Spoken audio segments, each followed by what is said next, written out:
The Mandalorian was great. I mean, great. Like, the first 2 seasons, pure cinematic gold. This is what kept Star Wars relevant after... They fly now! They fly now? They fly now! Rey Skywalker. No! God, please, no! Somehow Palpatine returned.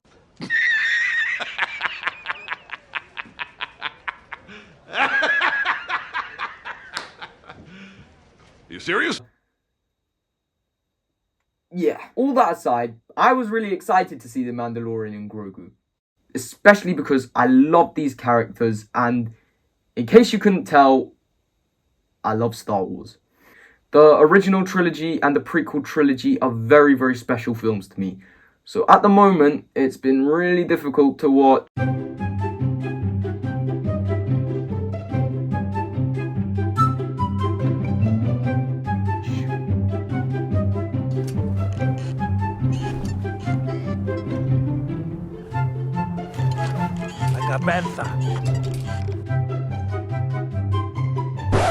So today, I'm going to review the first Star Wars movie in 7 years. I give you...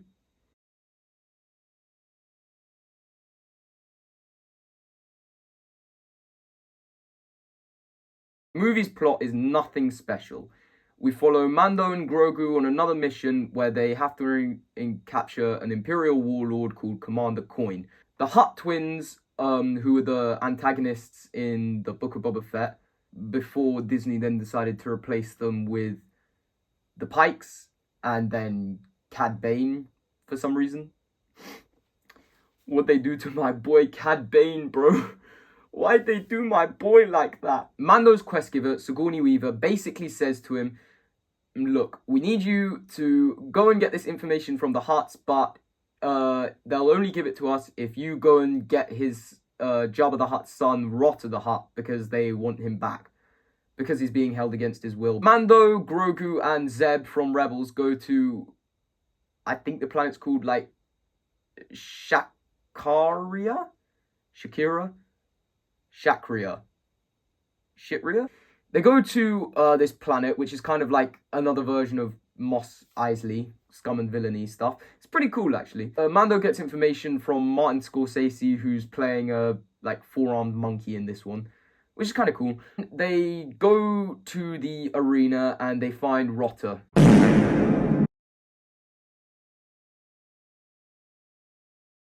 Mando tries to convince Rotter to come. He says no because the Hutt twins were mean to him when he was a kid. So Mando tries to go and buy out his contract from the contract holder named Janu. Janu says no because he wants to kill Rotter by throwing a bunch of monsters at him.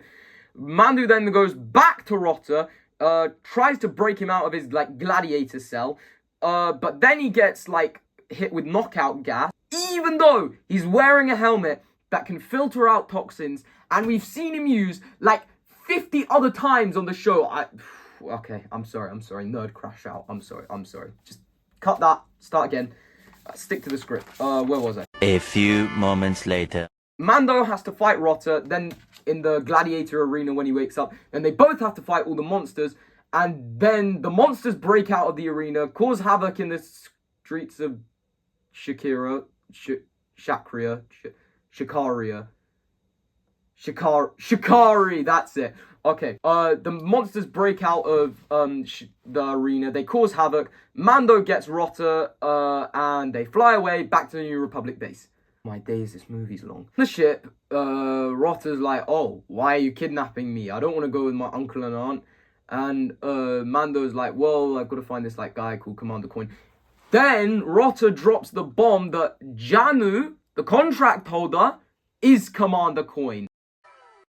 Bruh. Okay, I guess the writers just got bored or something like that. And they have to turn the ship around. They go back to Shikari to get Janu. They capture Janu pretty easily, and then they go back to the Republic base. Sigourney Weaver's happy. Mandu then goes back home, says he's like taking a break for now. He then sends Rotter with like a gun runner to make sure that his uncle and aunt can't find him. And we're finished, right? No. Cheers, Darth. Actually, yeah, he's right. There's like 5 more pages to go here. Okay, so the Hutts aren't happy that Mandu didn't bring Rotter back because they want to kill Rotter because he's the heir to Jabba's empire. Even though there's an entire show called The Book of Boba Fett where Boba Fett literally takes over Jabba's empire. So, like, is Boba dead? Like, did they just ignore, like, an entire show? Rotter is not the only heir to they've got bigger problems. Rotter doesn't even want the empire. Go deal with Boba Fett. Okay, look, Disney, Book of Boba Fett was your mistake, and I appreciate that you're trying to ignore it, but at the same time, just take responsibility for your mistakes. This film confuses me. Embo kidnaps Mando as well as Rotter off screen, but not Grogu. Then he takes him to Nal Hutta. The Hutts throw him into a pit where he has to do a boss fight with a dragon snake. Then he gets bitten by it, gets poisoned, almost dies, but then Grogu shows up with the Anzellan engineers, who are also on Nal Hutta to save Mando, except they do absolutely nothing. Then they leave, but Grogu stays and nurses Mando back to health, and now it's time for the final act. Finally, this film has a final act. Okay, Mando and Grogu take the Hutt's palace by storm, rescue Rotter, who then kills the Hutts by feeding them to their own dragon snake. You know what, I'm not even going to pretend. The Anzellans arrive with the New Republic, who blow up the Hutt's palace, go back to the New Republic, 3 cheers, and then Mando and Grogu blast off into hyperspace. Okay. Sorry, I needed to write that down. I cannot memorize that. What did I think of this movie? I mean, it's alright, like... Was it fun? Yes. Is it something that you should take your kid to? Yes. Is it some of the best Star Wars we've gotten? No. Is it anything special? Absolutely not. It is literally, I'm not gonna lie, this is literally just like 5 or 6 episodes of the show, like, stitched together. Things I liked about it, I liked the beginning bit, you know, I thought it was fun. We're gonna be chasing, like, another Imperial warlord, you know, yeah. Then the whole, like, oh, Janu is Commander Coin, kind of felt like, just, like, they just shrunk the galaxy. It's kind of what Star Wars Theory was saying in his review. They just, like, shrunk the galaxy. Like, could they not have invented, like, another character?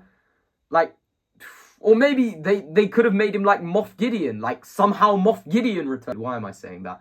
Things I didn't like about it. I didn't like the whole like second bit. I felt the pacing was really janky at times, especially the whole bit where Grogu has to like nurse Mando back to health. That just felt a bit just boring. I'm sorry. Maybe it's me and my Gen Z attention span, but I'm sorry. It was just boring. The whole Death Star trench run at the end thing where they have to, like, blow up the palace. I mean, it's not really the Death Star trench run, but again, it's... Rip-off! Listen, I know that this film is, supposed to be just, like, fun. And I think it's supposed to be for more, like, bigger audiences rather than just, like, Star Wars fans. I would actually recommend this to, like, I would more recommend this to someone who's not a Star Wars fan than to someone who rather is, because some of the inaccuracies and inconsistencies in this are just painful to watch when you're a Star Wars fan. You know, like the helmet thing that I already mentioned. It's just like, come on, guys. Like, what are we doing at this point? Like, lock in, Disney. It's not the best thing ever. It's not the worst thing ever. It's good fun. I would especially recommend taking your children to it. One more thing. Some of the dialogue in this is even worse than the prequel dialogue. I am sorry, but some of the lines in this had me begging for, like... I don't like sand. Would I recommend this to somebody, just, like, a Star Wars fan? It really does depend on, like, your perspective with Star Wars. If you get, like, easily pissed off by, like, lore inaccuracies and stuff, then, like, you know, this movie is definitely going to piss you off. But otherwise, you know, like, if you're not, and if you're kind of just chill, or you're just, like, a general audience kind of guy, you just like watching movies, and you're not, like, a massive fan of Star Wars... Yeah, this movie's pretty good. Yeah, that's kind of all. I think for this movie, it gets 3 holocrons out of 5. Purely because it was fun, but it wasn't what I was looking for. Next video, I'm going to be doing like a rewrite for this movie and kind of trying to make it a bit better and make it a bit more exciting and a bit more like for Star Wars fans, basically. I'm also going to be releasing another video on why I think Solo was a really, really underrated Star Wars movie. Until next time, this is Kyberline, and may the Force be with you.